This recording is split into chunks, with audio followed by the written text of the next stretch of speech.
વડોદરાના કમાટીબાગના ગેટ પર કોબરા સાપે અડીંગો જમાવતા વાઇલ્ડ લાઇફ રેસ્ક્યુ ટ્રસ્ટ દ્વારા ભારે જહેમતે તેનું રેસ્ક્યુ કરવામાં આવ્યું હતું।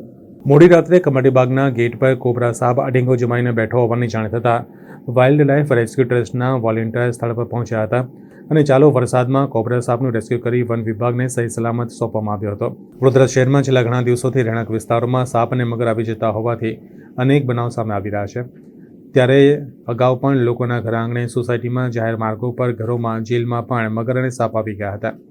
ત્યારે શનિવારે મોડી રાત્રે 11 કલાકની આસપાસ વાઇલ્ડ લાઇફ રેસ્ક્યુ ટ્રસ્ટના પ્રેસિડેન્ટ અરવિંદ પવાર પર કોલ આવ્યો કે કમાટીબાગના ગેટની ઉપર સાપ આવી ગયો છે।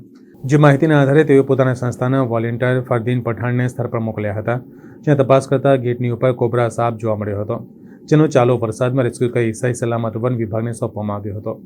આજરોજ અમારા હેલ્પલાઇન નંબર પર કોલ આવ્યો હતો અરવિંદભાઈ પવારની ઉપર કે કમાટીબાગના ગેટની ઉપર એક સાપ જોવા મળ્યો છે। તો એ મેસેજ મળતાની સાથે મેં અહીંયા આવ્યા અને જોયું અને કોબરા સાપ હતો એને આપણે અહીંયા રેસ્ક્યુ કરી લીધું છે સહી સલામત રીતે। હવે આપણે એને ફોરેસ્ટ ડિપાર્ટમેન્ટમાં આપણે એને સબમિટ કરીશું।